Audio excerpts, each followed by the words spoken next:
All right, everyone. Hello. Hi there. I'm Kathy Marks. I'm the IT Accessibility Coordinator at Enterprise Technology, and I am the program lead for the ASU Digital Accessibility Liaisons. So thank you so very much for joining us this afternoon. I hope everybody had a nice Valentine's Day, or at least you enjoyed the Arctic weather we had yesterday. I thought it was brilliant. I kept thinking about August, just think about August. And I really enjoyed the cold. So we have a very full agenda today. First, we have some accessibility news and updates for you, as well as a quick group survey. And then we're going to get to our topic of the month and talk about what you can do with the role of accessibility liaison. Of course, after the presentation, we're going to have another WebAIM accessible document course giveaway. This one will be a simple drawing, mainly because we don't have a lot of time for that whole quiz this month. But just a heads up, you have to be online to win. So stick around for that. Then finally, for anyone who is able to hang out after the meeting, for the next half hour, we'll have more open discussion about whatever is on your mind. And we had a really fun time last month. So first, some news. By the way, I put links to all the resources I'm going to mention in the talk today. I put them on a page on the accessibility site, and I put that link in the chat. So it's the accessibility.asu.edu/liaisons/February 2023, all one word smushed together. And so you can get all of the links and files and stuff that we're going to talk about. So first of all, for liaisons who don't use Slack much, and there are people who don't really like it, we created a DL or distribution list for important group communications. So we want to make sure we're not leaving anyone out. I believe anyone can post to the DL. Somebody correct me if I'm wrong about that. But if you didn't get an email on Monday from the list, please email me and let me know, and I'll make sure to add you to the DL. For those of you struggling to make math equations and scientific notations accessible, I have some really good news. The LX team and sales are hosting 2 trainings with Equatio. ASU has a license for Equatio. It's an equation editor for creating accessible math, and it works in Canvas, Google Docs, Sheets, and Slides, and more. The first training is Get Started with Equatio, and that's on February 22nd at 11. And the second is Accessibility in Equatio on February 24th at 11. And the links to register are on that resource page. Finally, the accessibility button will go live in the sidebar on all Canvas courses on March 13th. The link that takes students to that link, it'll be in the sidebar at the bottom.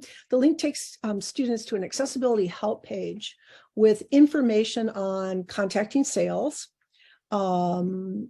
accessibility help for some of those plugins on Canvas, and a link to a form to report a digital accessibility problem. So this form is similar to the form that's linked to on every ASU web page. We have a link in the header and the footer for reporting accessibility problems. And I think that's it. I thought I had one more, but anyway, are there any questions about any of these? Does anybody have any news or announcements they'd like to share with the group? Hi, Kathy. I did ask a question, and it looks like Cedric responded about the Equatio license. Yeah. So it is an enterprise license available to all faculty and staff? Yes. Okay. And I don't know if it's student facing, but are students included too? Yes, I can help to answer that because I kind of helped to negotiate the Great. onboarding of it. So it is available to everyone at ASU with an ASU email address, including students, staff, faculty, and instructional designers, or I think there may be one other separate ASU entity that it's not directly available to, which but everyone at the university side has access to it. That's amazing. Thank you. It is really, that's such a great thing. Thank you, Jacob. And then for sorry, Kathy, for the trainings on February 22nd and 24th, are all invited, including staff, faculty? I believe so. Okay. That link that I gave you on that page, it should take you to the registration form on Eventbrite. And that might have more information, but I don't think that they're limiting it to anybody. I mean, they're not going to restrict anybody from going to this. So yeah, it's really great. I'm so happy that Sales and got this for us. So yay. Anyone else? Is there anything that news that I missed or anything that's happening that I have a question on the Equatio training. Is it either or, like you could take the 22nd or the 24th, or is it both days that you have to take? I don't think you have to take, you can take whichever one you want, but I do think they're different. Oh, okay. I think they're doing two separate trainings. So maybe when you get to Eventbrite, they'll have more of a description of what each one is. Yeah. Yeah, Okay. the web page says the 22nd is get started with it, and the 24th is accessibility in Equatio. Okay. Kathy, Yes. this is Karen. I'm looking at the sign up page, and it does say that it's reserved for ASU faculty, staff, and teaching assistants. Oh, it is. Okay. By the way, if you've learned something new or you know about a topic you think would help others, let me know, please. We're actively looking for speakers to cover some of the subjects people are asking for. If you can teach or lead a discussion or a workshop, or if you know someone who is willing to share their knowledge with us, please email or Slack me. So let's turn now to our topic for this month, what it means to be an accessibility liaison. Sorry, my dogs are about to be ready to go crazy. Now that you know more about accessibility and are feeling more comfortable with the subject, let's talk about what the role of a liaison really is. Truthfully, it will be different for each of us. A lot of it depends on the makeup of our departments, as well as our own skills and preferences. There really is no one-size-fits-all model for being a liaison. But if you're still struggling to figure out how to have an impact or what to do with the knowledge you're gaining, or if you want to reevaluate the work you're already doing, or even if you're looking for a way to improve your effectiveness, then I have a few ideas for you. And I'm going to be talking about a lot of resources. And again, I put the link in the chat to a page where you can download the files and find links to all the sites I mentioned. So if you are really new to accessibility, or you aren't used to thinking of yourself as a catalyst for change or growth, let's start at the very basics. First, look around you at your department, school, or team. What does your unit do? What sort of digital content do you produce? What do your colleagues know about accessibility, and what do they need to know? This can help determine what you'll concentrate on. And limiting your scope, that's always a good thing. So, for instance, do you primarily create online courses or digital course material? Are you on a web design or development team? Do you mostly create documents and use communication tools like email and social media? Does your department conduct trainings and events and give presentations? Is that what you're primarily, the content you're producing? Look at what your department creates the most of. You don't need to cover everything that you create all at once, or you don't even need to create some of it ever. You don't need to cover it. If you never create PDFs, and wouldn't that be a wonderful world if there were no PDFs? Then there's no reason to worry about learning how to make them accessible. However, if you and your colleagues create a lot of PowerPoint slides, say, or presentations, then it makes sense to spend time learning to make PowerPoints accessible and finding the resources to help your team. I promise you, no one knows everything about accessibility, and no one expects you to. There are just too many types of digital content. When you come across a new piece of software that you or your team is expected to use, that's the time to get some training on making its output accessible. Again, start small. Baby steps are the way to go at first, for both yourself and your colleagues. Don't try to cram everything about accessibility into a couple days of intensive accessibility training. Okay, well, wait a minute. Obviously, you guys are superheroes, so this doesn't always apply to you. But usually for everyone else, you want to introduce topics slowly. Give your audience time to digest the information and get used to an idea. Accessibility is new for a lot of people. Be patient with them, but also celebrate each small victory and give yourself time to explore and learn so that you can then go on and share your knowledge with others. Once you've chosen a general type of content, email, Word docs, HTML pages, choose just one thing to work on at a time. For instance, for a week or maybe even a month, concentrate on using real headings in Word docs. Hold a contest for the person with the most accessible document headings. Or find a resource that teaches your team to edit captions on various social media apps. And spend a month perfecting that and helping your team make captions a habit. Another way to decide where to start as a liaison is to ask, what role do we need? Or what role do you feel most comfortable with? Are you ready to stretch a little maybe? As a liaison, you could be the advocate, the person in the meeting who asks, is the product accessible? Or what will we do to build accessibility in? You put up the posters around the office. Remember that Microsoft poster? So cool. You post helpful snippets on Slack and send out fun emails. Or maybe you're more of a resource guide.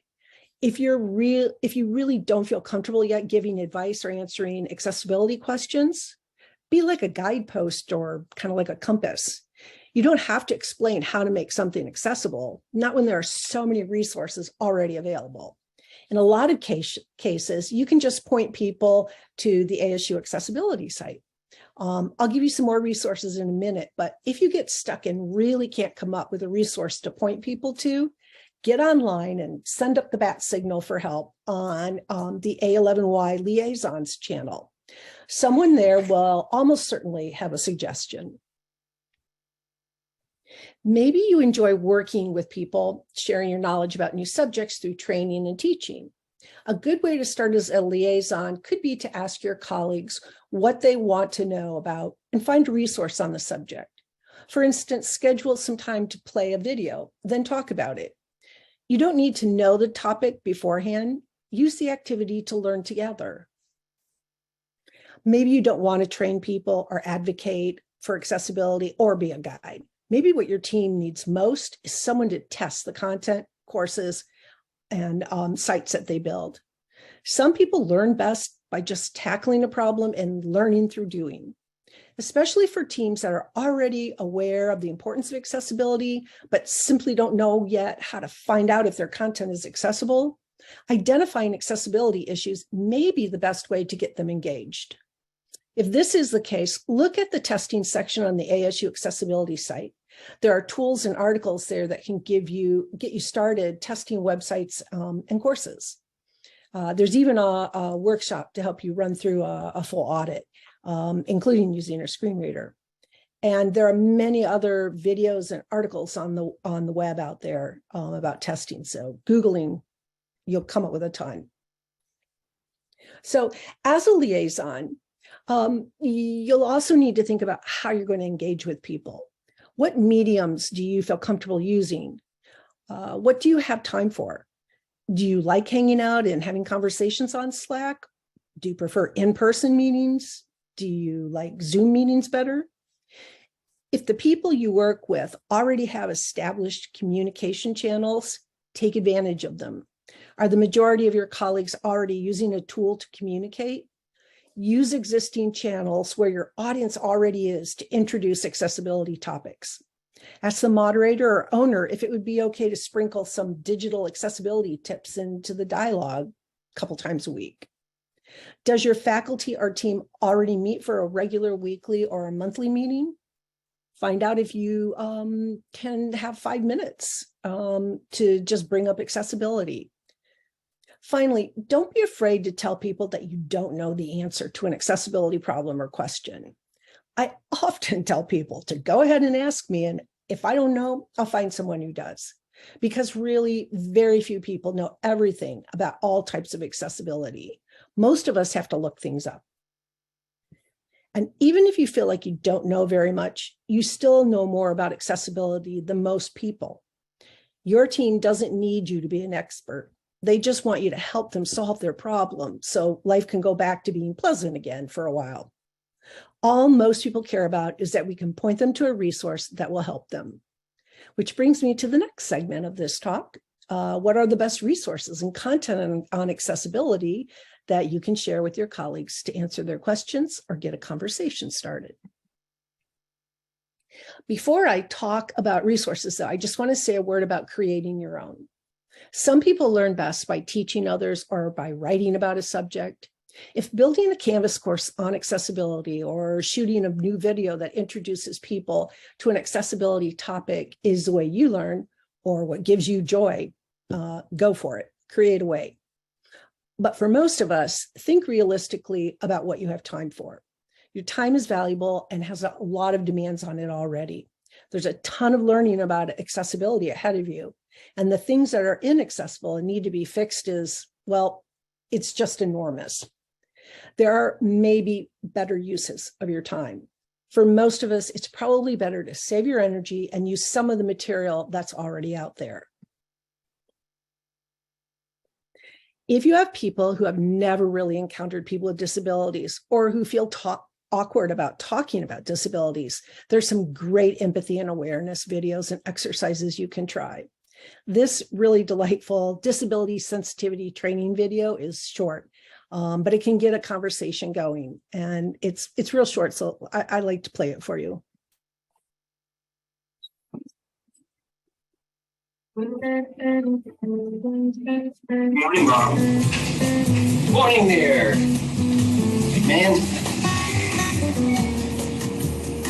Morning, Alice! There's no need to be awkward. Poor Bob. Like so many of us, he just doesn't know how to interact with people with disabilities. It's pretty easy, really. People with disabilities are people first. We need the same things that every person needs, like respect. Good morning, everyone. Attention! Okay. Maybe we need to be more specific. The easiest way to show respect is to focus on the person, not the disability. It's okay. You'll get the hang of it. One easy way to focus on the person is to watch the person signing and not their interpreter. Or their companion. It's really cool that you'd like to help, but do us both a favor and please ask me first. What you think might be helping? I got you. Wait, ah! Oh no, might actually not. If you'd like to offer me help, let me hold on to your elbow. Don't take mine. Hey, would you like to take my arm? Sure. Assistive devices help us to live our lives. They're really important and really personal.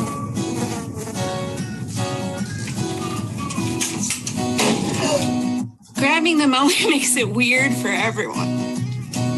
Well, please only touch our devices and service animals if we've given you permission. And don't take it personally if I ask you not to. Remember that my service animal helps me all the time. Neither of us would like it if we were separated. Remember, we make our own decisions. We sign documents, vote, volunteer, work, and pay taxes. We get married. So don't address me just because I have a great smile. Just because I'm blind does not mean I'm deaf. Just because I'm deaf doesn't mean I'm blind. And just because I use a wheelchair doesn't mean that I can't sweep you off your feet. So take a deep breath, relax. We don't bite. Unless we're really hungry. Hello, ladies. How are you? Hello. And if you're not sure what to do, just ask. Hi. Would you still like to see a menu? No, thanks, but can you please read it to me? Sure, definitely. Just treat us the way you'd want to be treated, and we'll all be okay.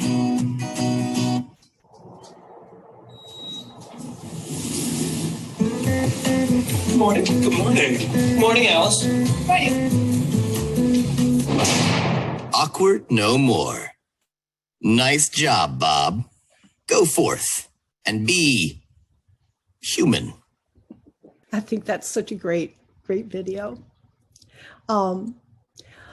So Verizon might not really be known for doing a lot of good in the world, but they really did a good job with this video of people with disabilities sharing why accessibility matters in technology.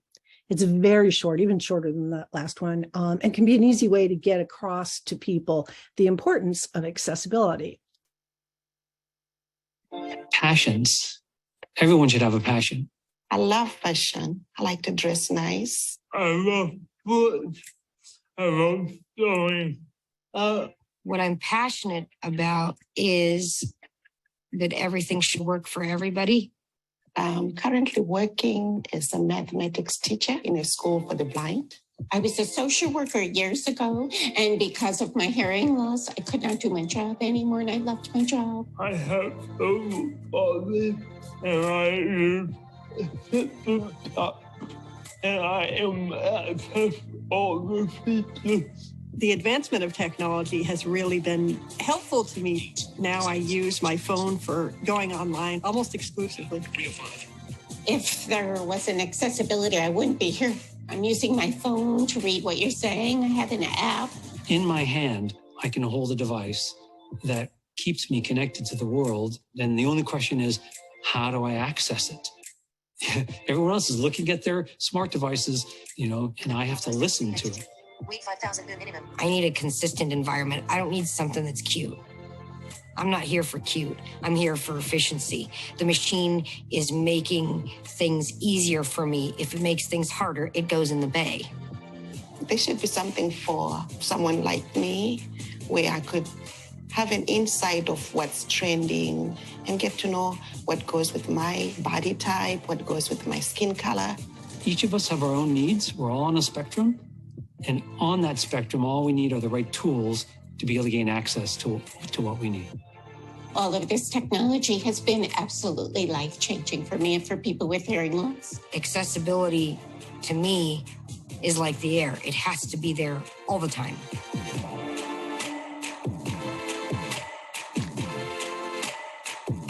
So I suppose one of the best ways of increasing awareness in people is to remind them that the disabled is the one minority group that any one of us can join at any time. Most of us will experience temporary and situational disabilities now and then. And as we age, we may find ourselves experiencing disabilities full-time. Like Cindy Lee says, we're all just temporarily abled. This famous poster from Microsoft expresses it really well, I think. Posting it in a few key spots around your office can get a dialogue going and can be a helpful reminder to people to double check that they've considered accessibility in their project or course. I've included a link to the image on that resources page. You can also copy and paste the alt text for this infographic. It's in the form of a text table, what we call long description. So that link is there too. If your colleagues know a little bit about accessibility, but aren't really sure how it can apply to them, one of the best introductions to accessibility is the W3C's Web Accessibility Perspective series. This series of 10 videos doesn't go into the how of disability or accessibility, but it does a great job of explaining the why. Each video is only a minute or even less, so it's good for posting to your group chat as kind of little bite-sized niblets of knowledge. This compilation of all 10 videos is only 7 minutes, and I've added a link to the playlist of all of the 10 videos if you want to grab individual ones. But here's just a few minutes from this first from the compilation. Web accessibility perspectives, video captions. Video isn't just about pictures, it's also about sound. Without the audio, you'd have to guess what this film is about. Frustrating, isn't it? Not knowing what's going on. That's the situation for everyone who can't hear. Captions make videos accessible, which is also handy for people who want to watch video in loud environments or where you need to be very, very quiet.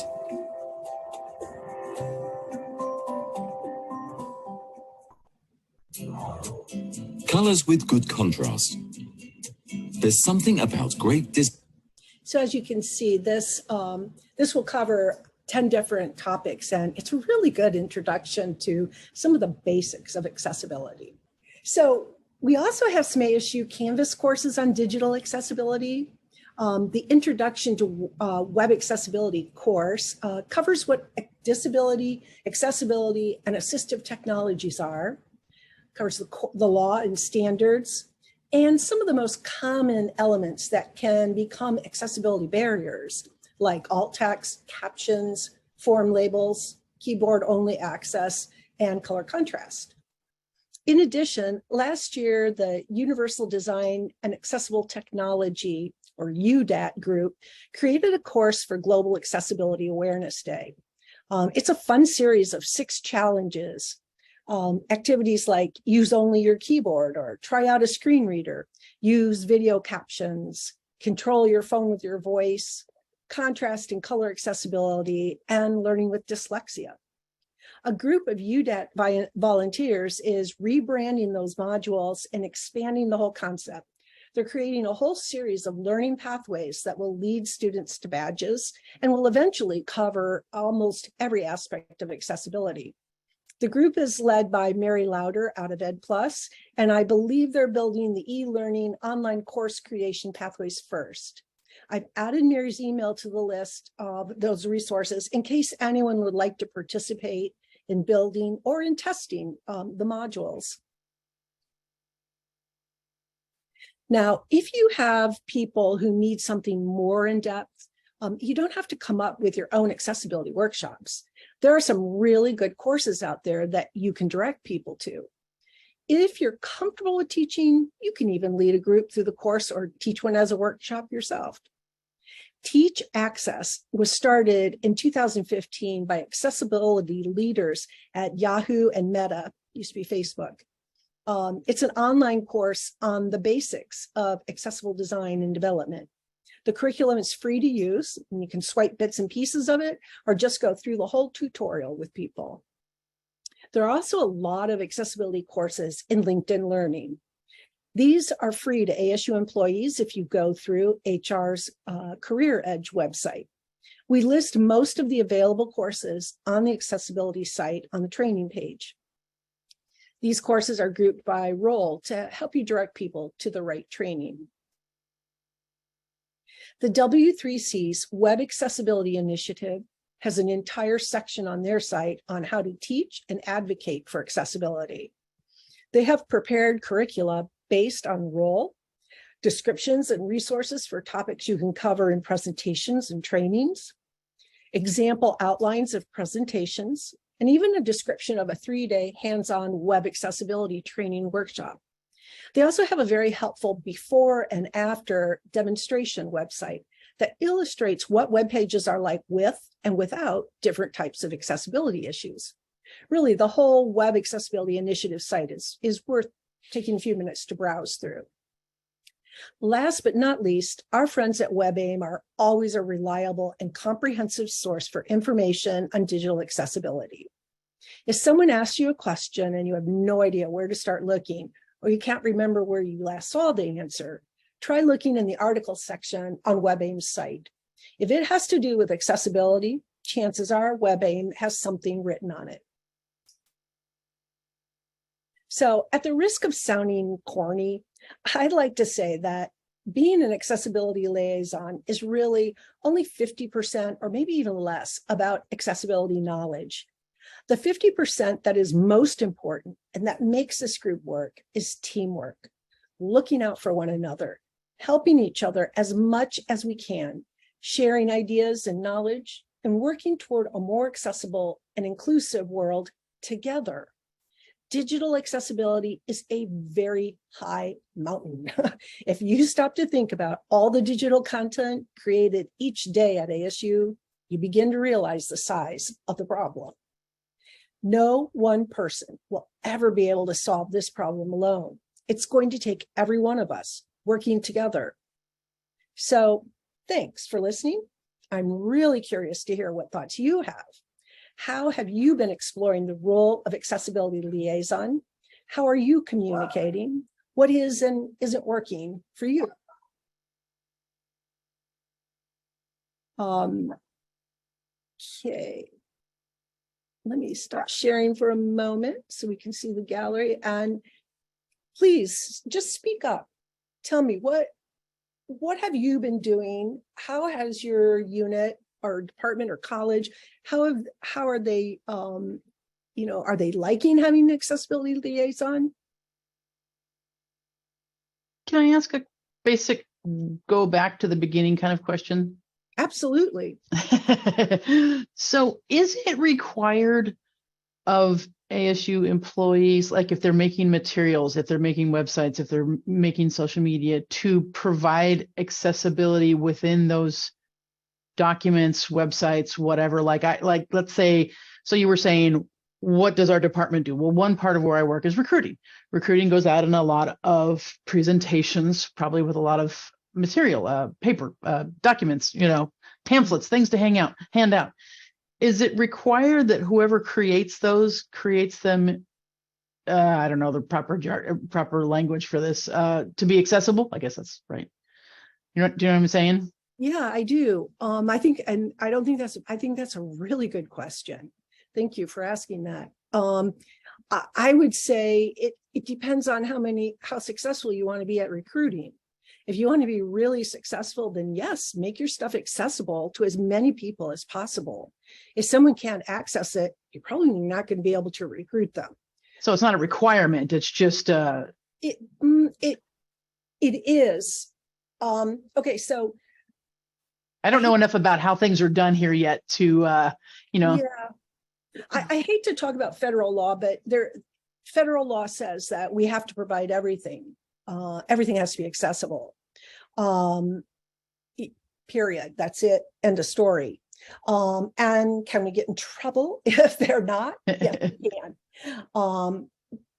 But sometimes you have to weigh that, like if there is something that that nobody with a disability is ever going to look at that piece of paper because it's only you and 3 other people, then you don't need to worry about it. But if you're going out, like you're saying, in public with there may be a lot of students who are out there who would like more information about ASU, but they might need to consume that information in a way different format.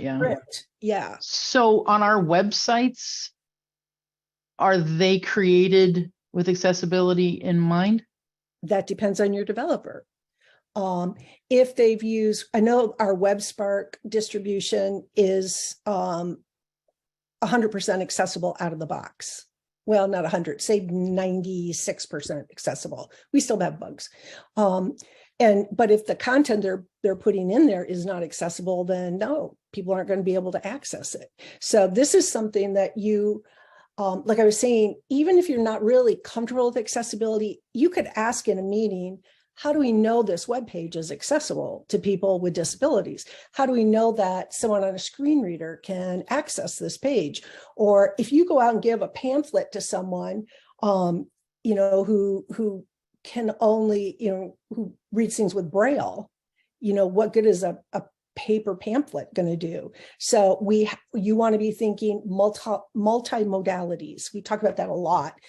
You know, offering your content in as many different ways and then on as many different platforms as you can, because that's how you reach more people.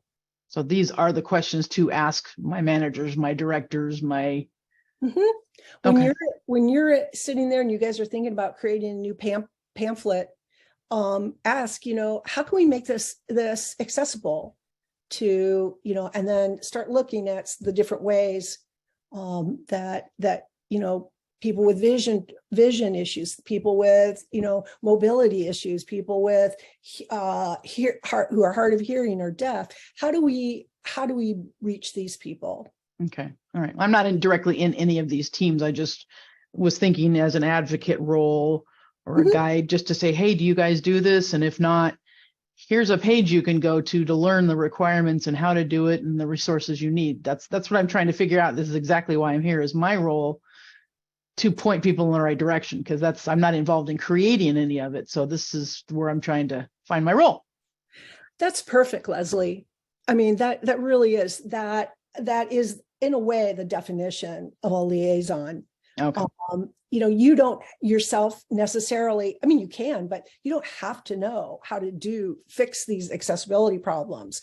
I mean, hopefully you can create accessible material and content yourself, you know, as you're learning, but you don't have to teach anybody. You can just point them. So that's what I'm trying to say is, you know, if you know where the resources are, you can point people and say, look, by law, this needs to be accessible. So, you know, go here and you can find out how to make it that accessible. Thank you. Great. Thank you.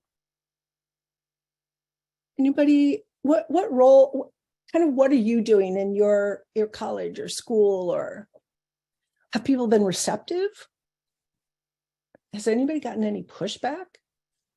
I haven't necessarily had pushback, but I don't know if it's just like the nature of, I'm at the Learning and Teaching Hub, but so it feels like because I'm learning all of this stuff, it feels like when I do get questions and I like point somebody to a resource, or like, it's okay, I'll just look it up by myself. Like, it seems like people are sort of relatively self-sufficient and able to, so it's helpful when like the equation, like knowing what tools are licensed at ASU, like those things are great for me to be able to share.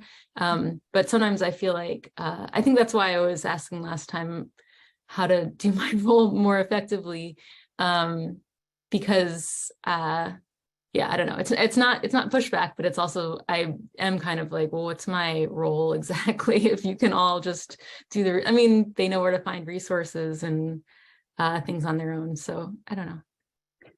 Well, I think it's you're dealing with a really tough lesson that people are going to have to learn as we move more stuff online, as more things become digital. And digital accessibility becomes, you know, I get more people talking about it and realizing that it's important. We do get more questions from people like, can you help me? Can you fix this for me? How will you take my PDF and will you test my PDF? It's like, that's impossible. I mean, because think about all the content that ASU creates in one day. There's no way that even this whole group, if all of us spent, you know, all day looking at the content, we couldn't get through all of it. We would not be able to make it accessible. What our message to people is, you have to learn how to do it yourself.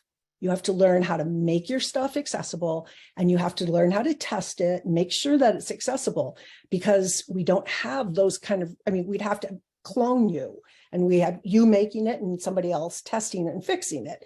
Why don't you just learn how to do it accessibly in the first place. So what you're dealing with, Amy, is one of the toughest things, and you can sometimes get pushback from that, and sometimes anger about it. Well, I don't have time to do this.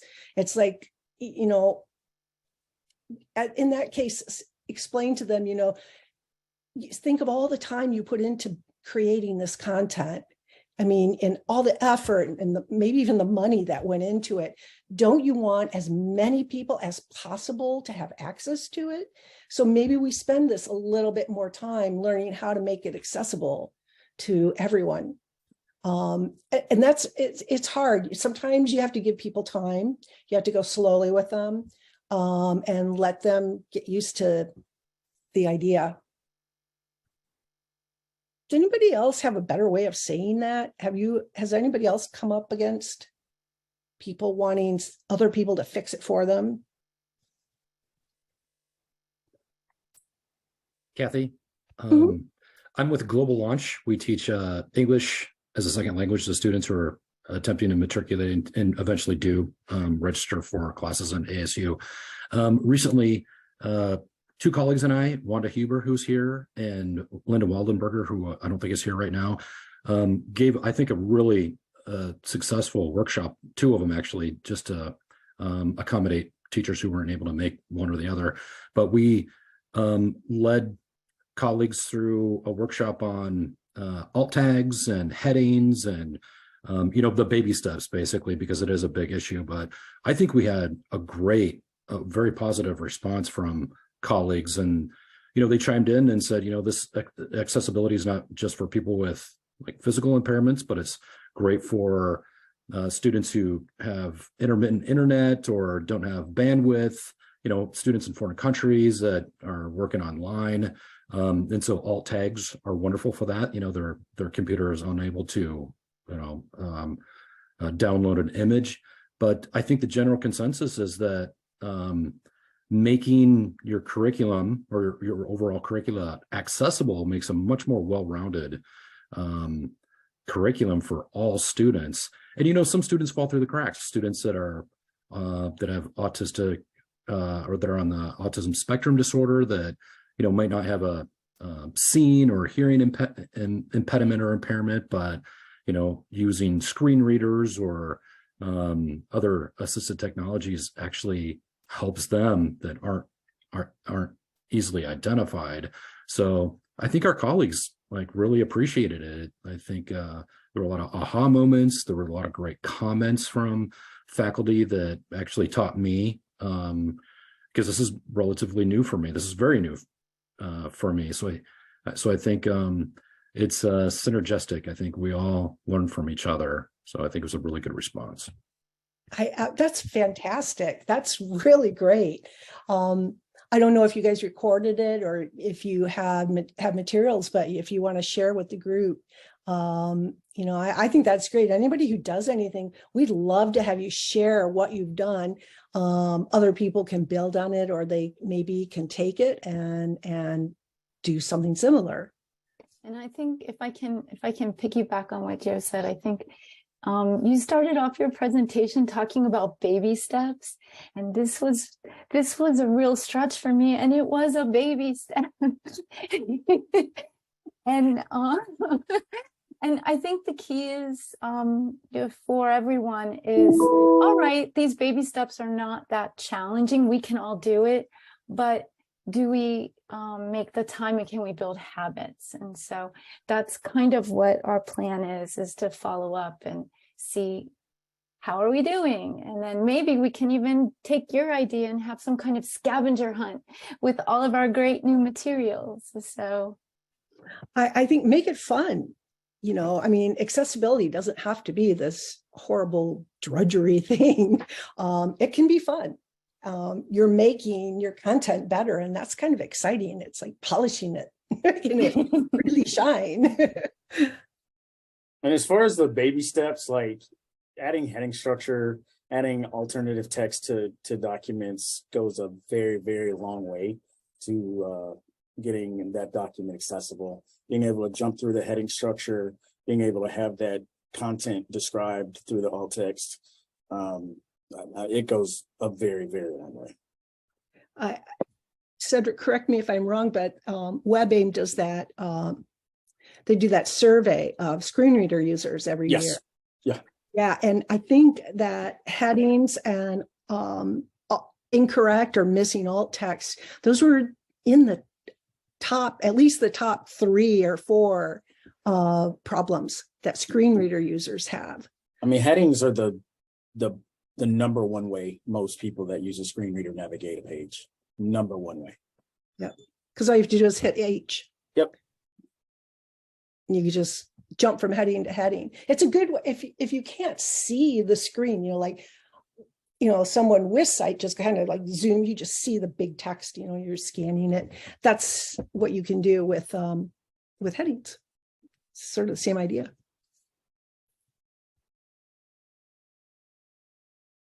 Anyone else? Started to share. I don't know if you can you hear me now? Uh-huh. Okay, my laptop was closed, so I have these earbuds, and so then if it's closed, it doesn't bring the sound through. So I was just talking to myself over there. But I was going to say one big component for us, and it's been kind of, I would say, is slow going, because I can empathize with anyone who wasn't sure where to start after the initial training, just trying to figure out, okay, where do we go from here? So one thing that has been a focus for me recently has been just around the sensitivity and awareness. And I just wanted to thank you for sharing those videos, because I've been trying to figure out how best to do like a brown bag training, but it's kind of intimidating to like create your own training for this. And there's so many tools that already exist. So from seeing those and also talking about how can we make it like a little more fun, a little more engaging, I'm almost thinking maybe we can do sort of like a viewing party and break it up that way to start, so people can start thinking about, just the implications of accessibility, because I have no doubt that if our team has it on their mind, they're going to be empowered to start looking for their own solutions. And by that point, I can be more of a guide, but I think it's just getting the conversation started. Yeah, and reminding people. I mean, if you personally are not living with a disability, sometimes you forget, if I can see the page okay, or I'm not colorblind, then, I forget that there are certain color combinations that don't work for a lot of people. So you just need kind of a reminder. I love that Microsoft poster. I mean, it doesn't have to be that one. There's other ones out there that, if you like something better, but, you just put those up and they just catch people's eye, and they're like, oh yeah, shoot, accessibility. I forgot. I gotta think about that. So guys, we only have 1 minute left, and we didn't get to the giveaway. So I'm going to go really, really fast. And I would like to, so you got to tell me, you got to be here to win. So let's see.